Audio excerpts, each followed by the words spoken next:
Assalamualaikum warahmatullahi wabarakatuh. Perkenalkan, kami dari kelompok kualitatif kelompok 6 pertemuan 10 akan menjelaskan paper kami. Sebelumnya saya akan memperkenalkan anggota kelompok 6. Yang pertama ada Melanie Putri, lalu Indra Aditya Fajar, lalu saya sendiri Syamira Najagani, lalu ada Herdi Hafiz Aryansyah dan Muhammad Rafi Dwi Cahyo. Selanjutnya, saya akan membacakan tentang data collection. Ya, data collection merupakan pengumpulan data, merupakan langkah yang paling penting dalam penelitian yang melibatkan serangkaian kegiatan terkait untuk mengumpulkan informasi yang relevan. Proses ini melibatkan penentuan strategi pengambilan sampel yang sengaja dilakukan untuk mendapatkan informasi terbaik, pengembangan protokol untuk pencatat data, mengantisipasi masalah lapangan, dan memutuskan cara penyimpanan data. Peneliti kualitatif memiliki lebih banyak pilihan dalam pengumpulan data seperti wawancara, observasi, dokumen, dan materi audiovisual. Akses dan hubungan dengan partisipan merupakan aspek penting dalam proses ini. Selain itu, bentuk data kualitatif berbentuk beragam, termasuk observasi, wawancara, dokumen, dan audiovisual.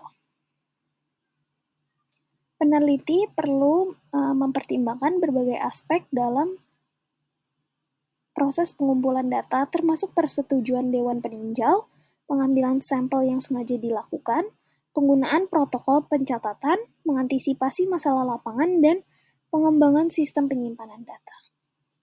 Yang selanjutnya akan dibacakan oleh teman saya. Baik, selanjutnya yaitu ada coding. Ini ada 2 subbab, yaitu yang pertama penyelidikan kualitatif dan desain penelitian.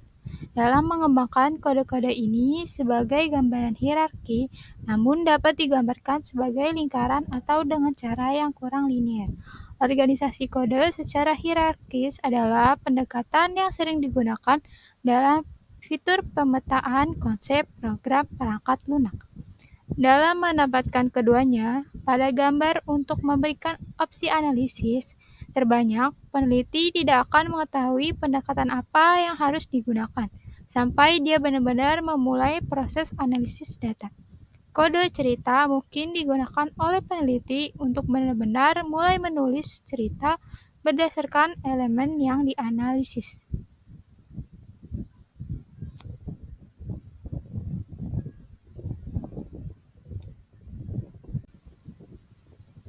Baik, selanjutnya yaitu ada subbab kedua, cara melihat di antara program komputer. Dengan tersedianya berbagai program, keputusan perlu dibuat mengenai pilihan yang tepat atas program perangkat lunak kualitatif. Pada dasarnya, semua program menyediakan fitur serupa, dan beberapa memiliki lebih banyak fitur dibandingkan yang lain. Kriteria pemilihan program adalah kemudahan penggunaan program, jenis data yang diterima, kemampuannya membaca dan mengulas teks, ketentuannya, fungsi menulis memo, proses kategorisasi kuncinya, fitur analisisnya seperti pemetaan konsep, kemampuan program untuk memasukkan data kualitatif, dan dukungannya untuk banyak peneliti dan menggabungkannya database yang berbeda.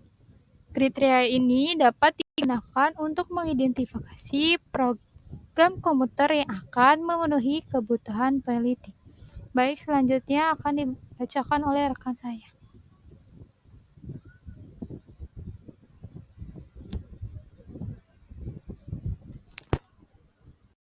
Keabsahan data kualitatif. Validitas kualitatif berarti peneliti memeriksa keakuratan temuan dengan menggunakan prosedur tertentu.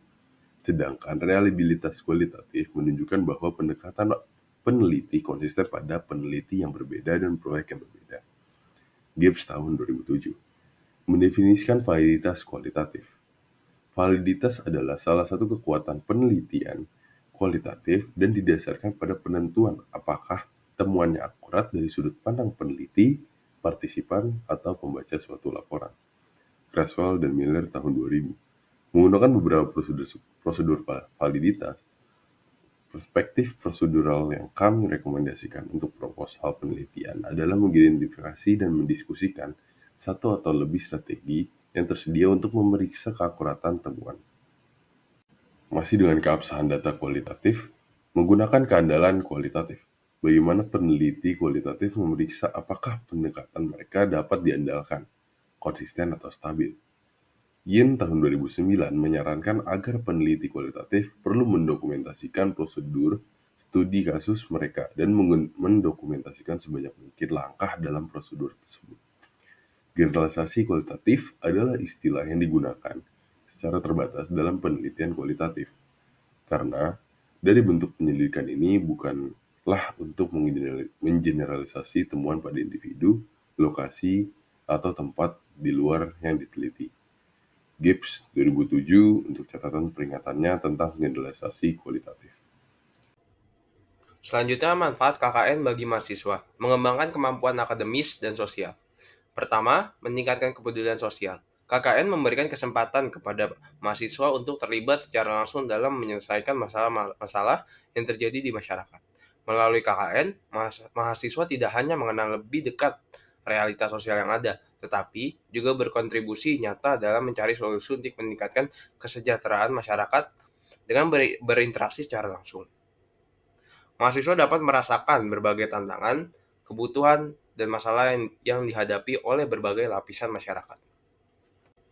Yang kedua, menerapkan ilmu di dalam masyarakat. Manfaat utama KKN adalah memberikan kesempatan kepada mahasiswa untuk menerapkan ilmu yang sudah dipelajari di bangku kuliah secara langsung dalam kehidupan masyarakat. Dengan melakukan kegiatan lapangan dan berkolaborasi dengan berbagai pihak, mahasiswa dapat mengimplementasikan pengetahuan dan keterampilan yang dimiliki untuk memberikan solusi terhadap masalah-masalah yang dihadapi oleh masyarakat. Hal ini membantu mahasiswa untuk memahami relevansi dan penerapan dari ilmu yang dipelajarinya. Selain itu, hal ini juga dapat meningkatkan keterampilan problem solving dan adaptasi mereka. Selanjutnya yaitu yang ketiga adalah mengembangkan diri. KKN juga merupakan kesempatan yang baik bagi mahasiswa untuk mengembangkan diri secara pribadi. Selama menjalani KKN, mahasiswa dihadapkan pada berbagai tantangan dan situasi yang membutuhkan kemampuan komunikasi efektif, kepemimpinan, kerja tim, dan adaptasi terhadap lingkungan baru. Mereka juga dituntut untuk melatih kemampuan analisis, kreativitas, dan inovasi dalam menangani beragam masalah. Dengan begitu, KKN tidak hanya menjadi sarana untuk memberikan kontribusi positif bagi masyarakat, tetapi juga sebagai kesempatan bagi mahasiswa untuk mengembangkan diri mereka. Dan yang keempat yaitu adalah meningkatkan kemampuan riset. KKN memberikan kesempatan bagi mahasiswa untuk melatih kemampuan riset mereka. Selama menjalani KKN, mahasiswa seringkali dituntut untuk melakukan penelitian lapangan, mengumpulkan data secara sistematis, dan menganalisisnya agar mendapat solusi yang tepat untuk setiap masalah.